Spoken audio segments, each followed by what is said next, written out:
Good morning and welcome to the Way of Salvation Christian Church presents the 1-year Chronological Bible 365-day reading plan. I am at work, but I want to get this NLT done because yesterday we did day 102 and we did King James Version and we tried the ESV. I like the ESV, but I'm going to keep continuing with the NLT.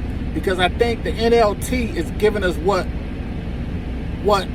I'm trying to achieve. What I'm trying to achieve is King James is the dumb data, and I'm trying to break down King James to make it to where you could, once you read NLT and you get to hang it at, then reading the King James it becomes easier, and not necessarily easier in the flesh.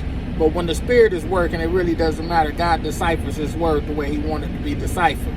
But in the meantime, I'm also trying to give you some things to get out of the flesh. And one of the things that'll help is the NLT. So we're going to do day 102 in the NLT today, the New Living Translation. And this truck is about to man, I hope y'all heard all that. Forgot this truck was running. And I need it to run because it sounds like it's about, there it is. It's about to what is that called? With the so we put DEF fuel in our trucks. Regenerate. It's finna regenerate itself. So it's finna get loud. So it's my prayer that you heard everything that I just said. Because I didn't have the mic set up. Yeah. Oh yeah. See, that's the truck regenerating. So basically, what it is trucks started having to have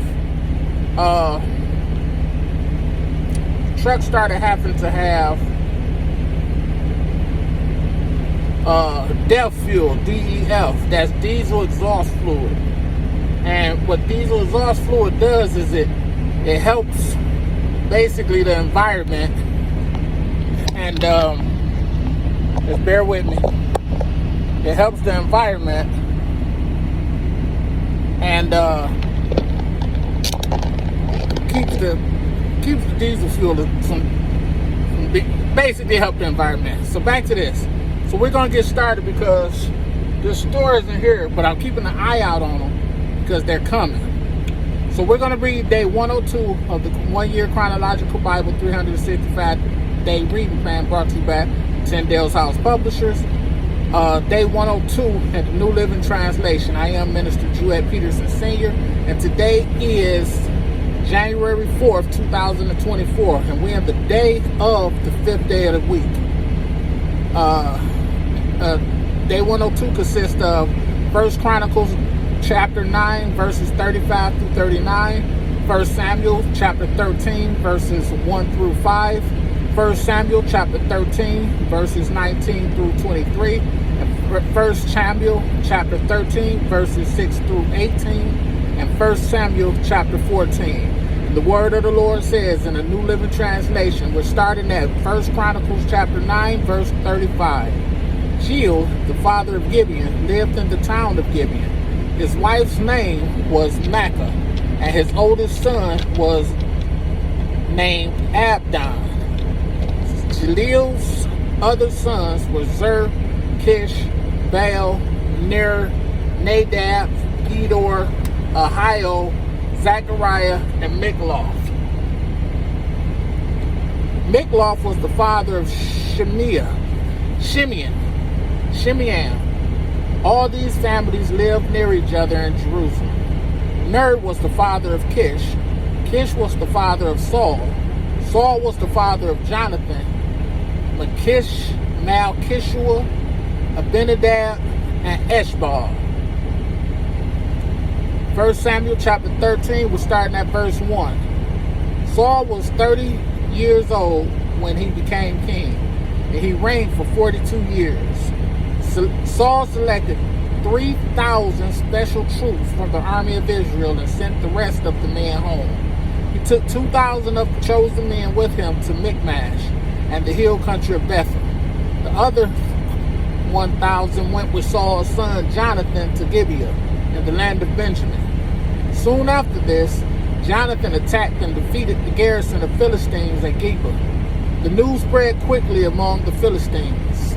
So Saul blew the ram's horn throughout the land, saying, "Hebrews, hear this. Rise up and revolt." All Israel heard the news that Saul had destroyed the Philistine garrison at Gibeah, and that the Philistines now hated the Israelites more than ever. So the entire Israelite army was summoned to join Saul at Gilgal. Verse 5, the Philistines mustered a mighty army of 3,000 chariots, 6,000 charioteers, and as many warriors as the grains of sand on the seashore. They camped at Michmash, east of Beth Haven.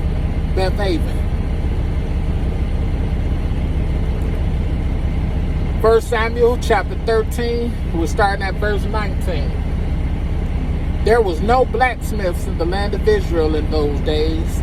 The Philistines wouldn't allow them for fear they would make swords and spears for the Hebrews. So whenever the Israelites needed to sharpen their plowshares, picks, axes, and sickles, they had to take them to a Philistine blacksmith. The charges were as follows: 1/4 ounce of silver for sharpening a plowshare or a pick, and 1/8 ounce for sharpening an axe or making the point of an axe. Ox gold. So on the day of the battle, none of the people of Israel had a sword or a spear except for Saul and Jonathan. Verse 23. The pass at Michmash had meanwhile been secured by a contingent of the Philistine army. 1 Samuel chapter 13 was starting at verse 6. The men of Israel saw what a tight spot they were in, and because they were hard pressed by the enemy, they tried to hide in the caves, thickets, rocks, holes, and cisterns. Some of them crossed the Jordan River and escaped into the land of Gad and Gilead. Meanwhile, Saul stayed at Gilgal, and his men were trembling with fear. Saul waited there 7 days for Samuel, as Samuel had instructed him earlier, but Samuel still didn't come. Saul realized that his troops were rapidly slipping away, so he demanded, "Bring me the burnt offering and the peace offering." And Saul sacrificed the burnt offering himself. Just as Saul was finishing with the burnt offering, Samuel arrived. Saul went out to meet and welcome him, but Samuel said, "What is this you have done?" Saul replied, "I saw my men scattering from me, and you didn't arrive when you said you would. And the Philistines are at Michmash ready for battle. So I said, the Philistines are ready to march against us at Gilgal, and I haven't even asked for the Lord's help. So I felt compelled to offer the burnt offering myself before you came." "How foolish," Samuel exclaimed. "You have not kept the command the Lord your God gave you. Had you kept it, the Lord would have established your kingdom over Israel forever. But now your kingdom must end. For the Lord has sought out a man after his own heart. The Lord has already appointed him to be the leader of his people, because you have not kept the Lord's command." Samuel then left Gilgal and went on his way, but the rest of the troops went with Saul to meet the army. They went up from Gilgal to Gibeah in the land of Benjamin. When Saul counted the men who were with him, he found only 600 were left. Saul and Jonathan and the troops with them were staying at Gibeah in the land of Benjamin. The Philistines set up their camp at Michmash. 3 raiding parties soon left the camp of the Philistines. One went north toward Ophrah in the land of Sheol, another went west to Beth Horon, and the third moved toward the border above the valley of Zeboim, near the wilderness.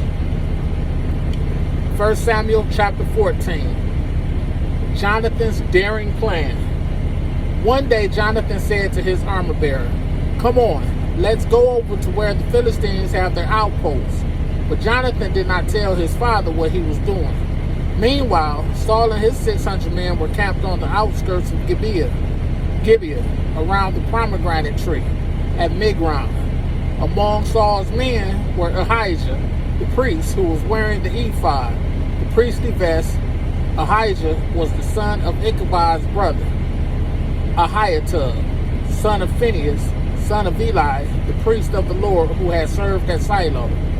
No one realized that Jonathan had left the Israelite camp. To reach the Philistine outpost, Jonathan had to go down between two rocky cliffs that were called Buzis and Sina. The cliff of the north was in front of Michmash, and the one on the south was in front of Geba. Let's go across to the outpost of those pagans, Jonathan said to his armor bearer. Perhaps the Lord will help us, for nothing can hinder the Lord. He can win a battle whether he has many warriors or only a few. Do what you think is best, the armor bearer replied. I'm with you completely, whatever you decide. All right then, Jonathan told him. We will cross over and let them see us. If they say to us, stay where you are or we'll kill you, then we'll stop and not go up to them. But if they say, come on up and fight, then we will go up. That will be the Lord's sign that he will help us defeat them. When the Philistines saw them coming, they shouted, look, the Hebrews are crawling out of their holes. Then the men from the outpost shouted to Jonathan, come on up here and we'll teach you a lesson. Come on, climb right behind me, Jonathan said to his armor bearer, for the Lord will help us defeat them. So they climbed up using both hands and feet, and the Philistines fell before Jonathan and his armor bearer, killed those who came behind them. They killed some 20 men in all, and their bodies were scattered all over about half an acre. Suddenly, panic broke out in the Philistine army, both in the camp and in the field, including even the outposts and raiding parties. And just then, an earthquake struck, and everyone was terrified. Next section is Israel defeats the Philistines. Verse 16. Saul's lookouts and Gibeah of Benjamin saw a strange sight. The vast army of Philistines began to melt away in every direction. Call the roll and find out who's missing, Saul ordered. And when they checked, they found that Jonathan and his armor bearer were gone.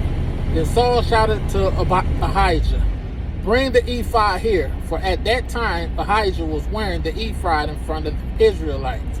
But while Saul was talking to the priests, the confusion in the Philistine camp grew louder and louder. So Saul said to the priest, never mind, let's get going. Then Saul and his men rushed out to the battle and found the Philistines killing each other. There was terrible confusion everywhere. Even the Hebrews who had previously gone over to the Philistine army revolted and joined in with Saul, Jonathan, and the rest of the Israelites.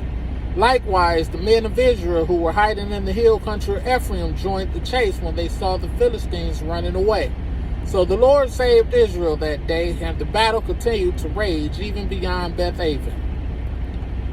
Saul's foolish oath is the next section. Verse 24.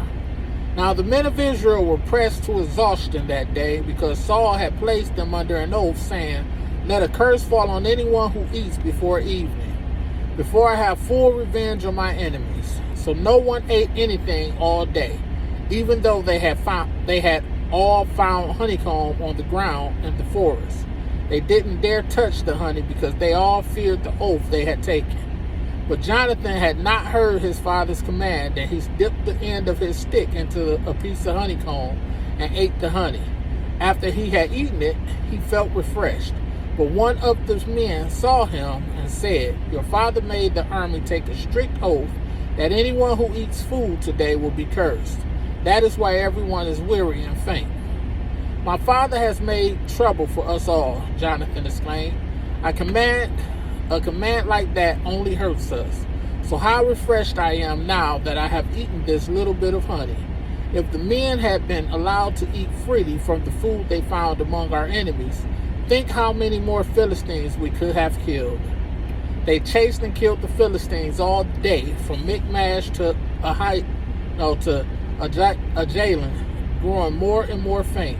That evening, they rushed for the battle plunder and butchered the sheep, goats, cattle, and calves, but they ate them without draining the blood. Someone reported to Saul, look, the men are sinning against the Lord by eating meat that still has blood in it. That is very wrong, Saul said. Find a large stone and roll it over here. Then go out among the troops and tell them, bring the cattle, sheep, and goats here to me. Kill them here and drain the blood before you eat them. Do not sin against the Lord by eating meat with the blood still in it." So that night, all the troops brought their animals and slaughtered them there. Then Saul built an altar to the Lord. It was the first of the altars he built to the Lord. Then Saul said, "Let's chase the Philistines all night and plunder them until sunrise. Let's destroy every last one of them." His men replied, "We'll do whatever you think is best." But the priest said, "Let's ask God first." So Saul asked God, "Should we go after the Philistines? Will you help us defeat them?" But God made no reply that day. Then Saul said to the leaders, "Something's wrong. I want all my army commanders to come here. We must find out what sin was committed today.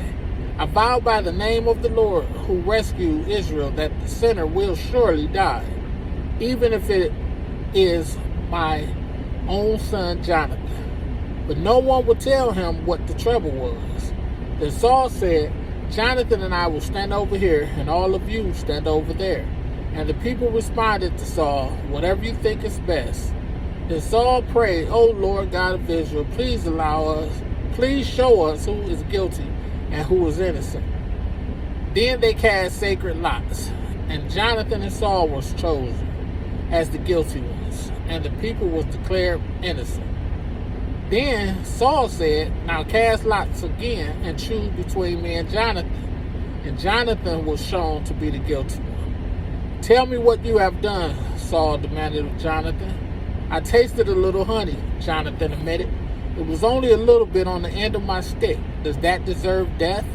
"Yes, Jonathan," Saul said. "You must die. May God strike me and even kill me if you do not die for this."